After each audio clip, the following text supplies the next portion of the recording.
Hey there, my name's Drew Brashler, and in this video, I want to answer a question that I've gotten a couple times, and that's how do I delay my stream output to match up with my video output for my online stream? And I'm going to go ahead and answer that for you in this video. Now, if you are brand new to my channel, I am all about helping you feel more confident with your production gear, no matter where you're starting from. Also, if you are on a path learning audio engineering for the first time and want some help with figuring out what settings to put on your channels for, say, kick drums and electric guitars and different things like that, head over to my website at drewbrashler.com where I sell some presets and some scenes for your X32 and your wing if you have a wing. And you can get those on my website, and you can utilize those presets for loading into your channels for kick drums and bass guitars and electric guitars and vocals. Now, there's also a lot of documentation that I include with this for learning. That way you can find out why I made some of the decisions that I made when I was creating those presets. So if you want to learn more about that, there's a link down in the description below, or you can check out my website at drewbrashler.com. Otherwise, let's go ahead and actually dive in and see how we delay this stream. Now, this was a user question that I got, and I've received this a number of times throughout the years, and that's when our video is more latent or slower than our audio. Now, this is going to be the case because when we have a video camera, it is going to have a certain amount of processing time for the actual video to get through into the HDMI cord, and then the HDMI cord then goes to our video switcher, which then also has a little bit of latency, and then that goes maybe through a distributor, and then that then goes into your actual streaming device, and then maybe that is, say, OBS, which has a little bit of latency as well. And then this is where you get, say, about 5 frames or 4 frames of latency with a video system. And that's actually pretty typical. Now, when we are talking about latency with video, we have to decide what our frame rate is. Now, for the majority of churches that are out there, you're probably doing something like a 720p 30 or a 1080p 30, and that 30 is how many frames per second it is. Now, if we do some quick math, we can open up a calculator, and we can go in and say, okay, I have 30 frames and I'm going to divide that by a second. So what we do is we go 1 divided by 30. And then we press equals, and then this gives us how long in time is a frame at 30 frames per second. And this then gives us this in seconds. So this ends up being 33 milliseconds per frame. Now, for some of you that are in a drop frame, that would be 29.97. So we go 1 divided by 29.97, and that is also going to be around 33 milliseconds. Now, those of you who are streaming at 60, we can go 1 divided by 60, and that would be 16.6 milliseconds. Now, one way of doing this is to look at your stream.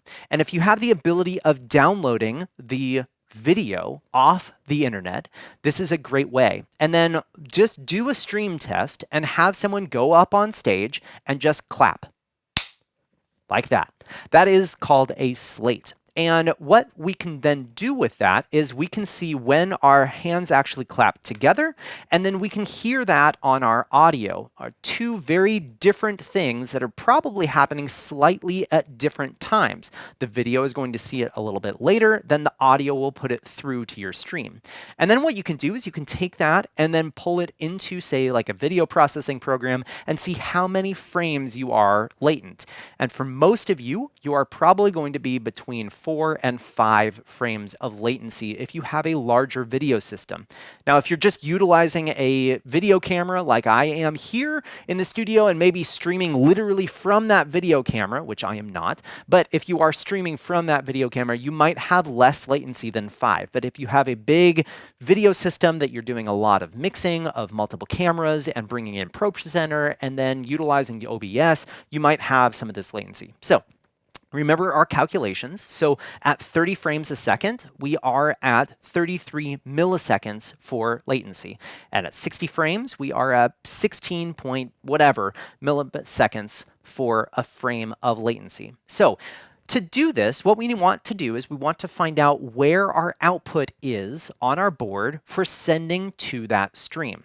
Now, with the latency on the Behringer X32, we have our 16 XLR outputs on the back of the board, which utilize out 1 through 16 in our routing. So if we go to routing, we can go over to our XLR and we can see where these are coming from. In our case, output 1 through 16. And then we can go to our patch out and see our 16 outputs that we have here. Now notice that I have this little delay section here. Now in my case, my board is being sent on 15 and 16 to you guys. So when I have this microphone here and I turn this up, you're hearing this on my outputs 15 and 16. And so if I wanted to put some latency on this to time and align my audio back up to video, then we would just go ahead and insert delay on both of these outputs, and then we would dial in the amount of latency that we need to on this output. Now, this is also a way that you can delay, say, a speaker output. So like a foyer or a cry room that's maybe 60 feet away from your main PA, you would want to delay the timing of the cry room or foyer to be in time with the main PA. And so you can utilize just a laser measure and you can laser it and you can get a rough estimation of where your milliseconds need to be as far as latency. But for my stream output, I am going to say, hey, I have 5 frames of latency at 33 milliseconds per frame. And so we can go 1 divided by 30. So we got 33.3 milliseconds. And so if I go, say, 5 times 33.33, we would then have 166.65 milliseconds of latency that I need to add on to my delay here. So what I'll then go do is find my milliseconds, and then I will get this up into 166 milliseconds. 166.6 milliseconds. Now you can already hear that if you have stereo that you're listening to me on this, you're going to hear that one is more latent than the other. Now, I don't have this latency issue because I have my video editor match up my audio from my microphone with all of my cameras, which I use that slate where I clap. Now, but let's make sure to add the latency to the other side as well.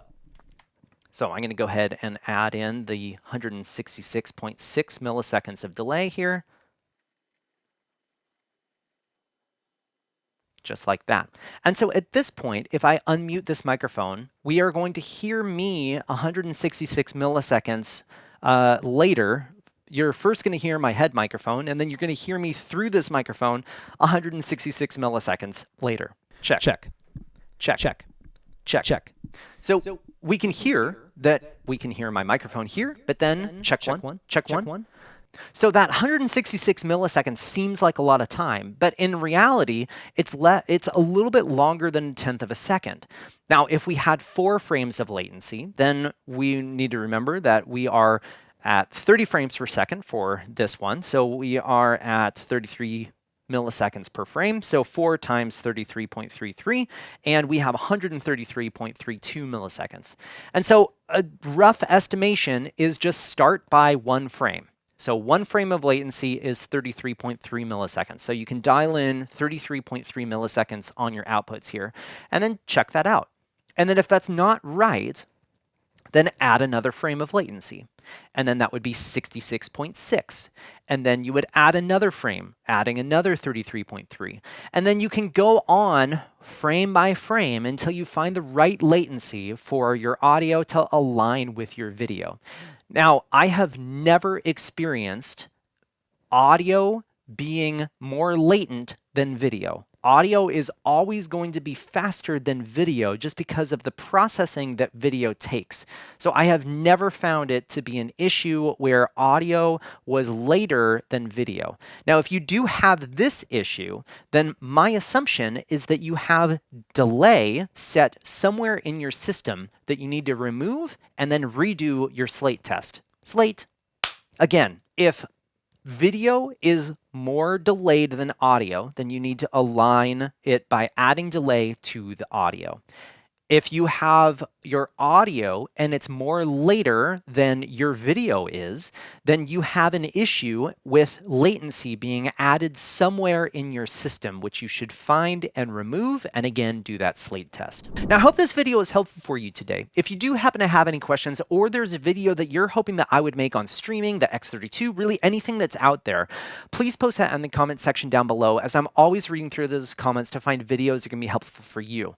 If you haven't already, make sure to check out my website at drewbrashler.com. Otherwise, I hope you have a great day.